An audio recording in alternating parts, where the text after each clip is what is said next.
Hello viewers, कैसे हैं आप? उम्मीद है आप सब लोग खैर और खैरियत से होंगे। मेरा नाम है डॉक्टर विजय कुमार एस सचदे और मेरे यूट्यूब चैनल का नाम है expert of disease and it's treatment. तो सबसे पहले मेरी आपसे रिक्वेस्ट है कि आप मेरे चैनल को ज्यादा से ज्यादा सब्सक्राइब करें, लाइक करें, शेयर करें और कमेंट्स करें। तो आज का हमारा जो टॉपिक है वो है पल्मोनरी ट्यूबरकुलोसिस। पल्मोनरी ट्यूबरकुलोसिस क्या होता है?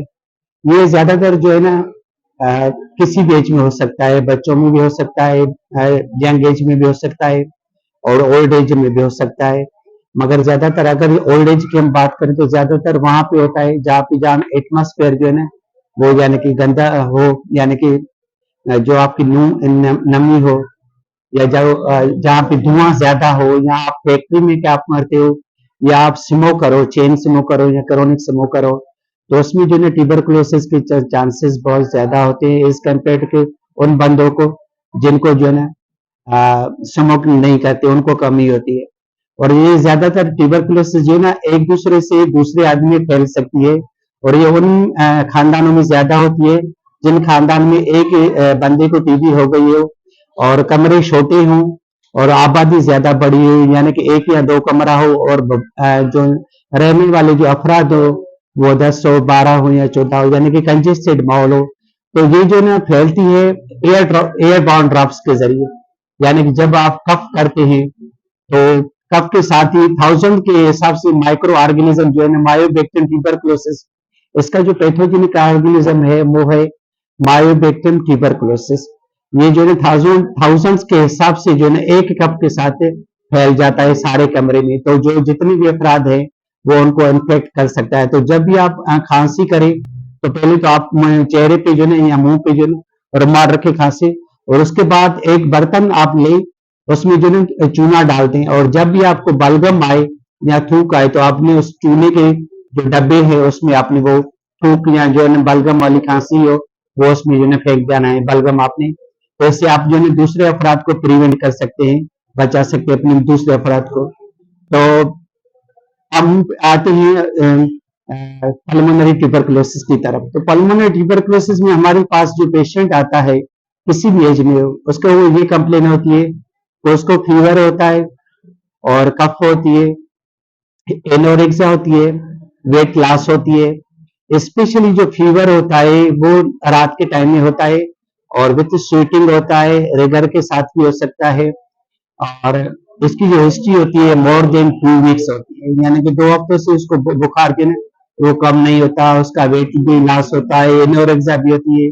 और इसकी जो पैटर्न जो होती है वो रात के टाइम पे ज्यादा होता है और दिन के टाइम पे कम ही होता है। तो जब पेशेंट को जो है मुख्तलिफ एंटीबायोटिक हम यूज करवाते हैं उसके बावजूद भी स्टिल उसको कोई रेस्पॉन्स नहीं होता और ड्यूरेशन जो है वो भी 2 वीक से ज्यादा बढ़ जाता है। तो आपके लिए ये बहुत जरूरी होता है कि आप जो है इसको जो है इन्वेस्टिगेट करें और फर्दर जो है ना डिजीज के लिए।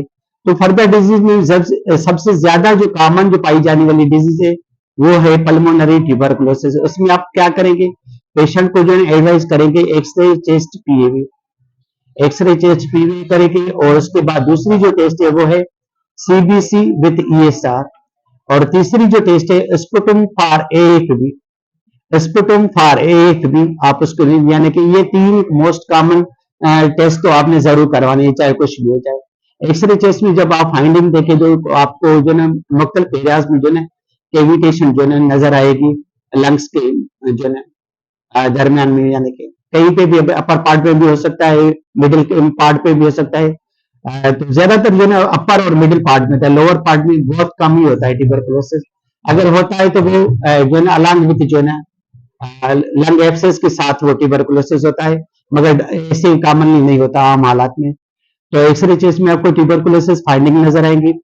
सीबीसी में आपने देखेंगे तो उसमें जो है पॉलीमार्फ कम नजर आएंगे और लिम्फोसाइट्स जो है क्वांटिटी ज्यादा बढ़ी हुई नजर आएगी।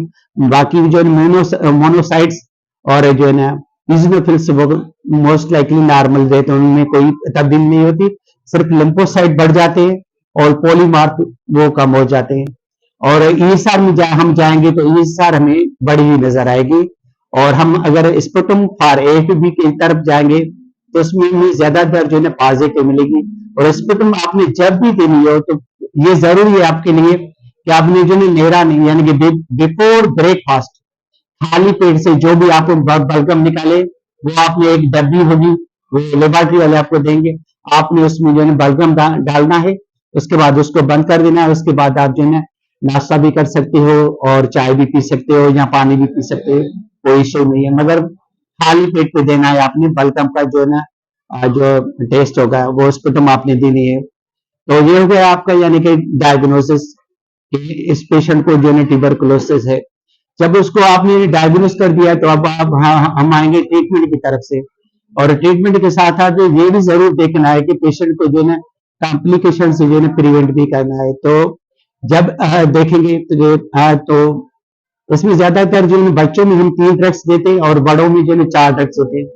बच्चों में जो है 3 ड्रग्स कौन से देते हैं? रिफाम्पिसिन देते हैं, आयरिश देते हैं और पैराजिनामाइड देते हैं। ये बच्चों में हम ज्यादा देते हैं। रिफाम्पिसिन का कॉमन जो डोज है वो है 10 से 15 मिलीग्राम, 10 से 15 मिलीग्राम पर केजी पर डोज बिफोर ब्रेकफास्ट।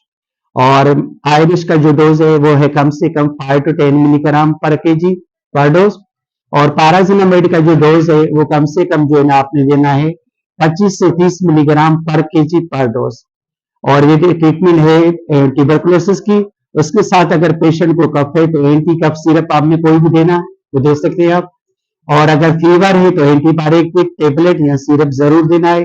और सुपर एडेड इन्फेक्शन है तो उसके लिए आपने कोई भी सुइटेबल एंटीबायोटिक देनी है, जस्ट लाइक आपने आर्गुमेंटिन दे दी या कोई भी जो है क्लेरिथ्रोमाइसिन दे दी, सेफिक्साइन दे दी, और जो भी आपको सुइटेबल एंटीबायोटिक लगे वो आप दे सकते हो। और अगर बच्चा है तो ठीक है, अगर बड़ों में आपने देनी है तो उसमें जो है आपने ये करना है कि आपने इसमें जो है फिक्स ड्रग कॉम्बिनेशन आती है बड़ों में पल्मोनरी ट्यूबरकुलोसिस में। उसमें उसमें ये होता है कि मायरन थी फोर्ट आती है, उसमें 4 ड्रग कॉम्बिनेशन की है, क्योंकि बच्चों में हम इथाम्ब्यूटल नहीं दे सकते, वो कंट्राइंडिकेटेड होती है।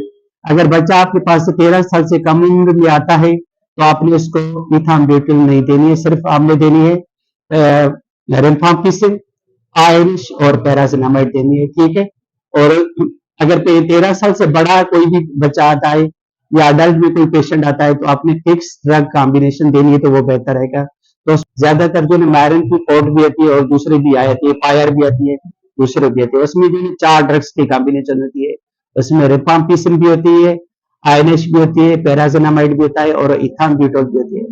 तो उसमें फिक्स डोज में ये होता है कि आपने डोजेज इस तरह कैलकुलेट करना है कि पहले पेशेंट को वेट करना है। वेट में आपने देखना है कि 20 से 30 किलो के करीब जो है पेशेंट अगर है तो उसको एक टेबलेट गोली बिफोर ब्रेकफास्ट आपने मायरन की पोड की देनी जरूरी है। और ये 4 ड्रग्स कॉम्बिनेशन की टेबलेट्स होती है। उसके बाद अगर हम देखेंगे कि वजन जो है ना पेशेंट का वो 30 से 39 केजी है तो आप 2 टेबलेट बिफोर ब्रेकफास्ट दे सकते हैं। और 40 किलो से जो है ना 55 किलो तक, 40 किलो से 55 किलो तक आप जो है 4 ड्रग्स कॉम्बिनेशन दे सकते हैं। और अब जो है 55 केजी के हिसाब से कोई भी पेशेंट आता है तो आपने कम से कम जो टेबलेट देनी है वो 4 टेबलेट्स आप मायरन की फोर्ट बिफोर ब्रेकफास्ट आपने देनी है। ये हो गया इलाज आपका पल्मोनरी ट्यूबरकुलोसिस जो है ना, तो हो गया। अब इसमें ये है कि आपने जो है अगर अडल्ट कोई पेशेंट आता है तो आपने ये जरूर करना है कि आपने विटामिन B6 कॉम्बिनेशन में जरूर देनी है, क्योंकि प्रिवेंट जो है जो है साइड इफेक्ट्स आप जो है ना रिफाम्पिसिन, आयरिश वगैरह के साइड इफेक्ट्स को प्रिवेंट करने के लिए आपने कॉम्बिनेशन में बीटा 6 या विटामिन B6, आप B6 की गोली जरूर देनी है, क्योंकि इसकी जो है कुछ जो है साइड इफेक्ट उसको कवर करने के लिए आपने विटामिन B6 की 1 टेबलेट डेली मना जरूर देनी है। उसके बाद जो अदर्स में आती है वो एंटीपायरेटिक है, वो एसओएस जैसे नीट है, एंटीबायोटिक अकॉर्डिंग टू नीट वो भी आप दे सकते हैं। और एंटी जो कफ सिरप है वो भी दे सकते हैं। और मल्टी विटामिन टेबलेट वगैरह आप सपोर्टिव थेरापी में भी दे सकते हैं। तो ये आज का हमारा जो है टॉपिक हो गया वो हो गया पल्मोनरी ट्यूबरकुलोसिस, ये उसका टॉपिक हो गया। Thanks for watching my movie, God bless you.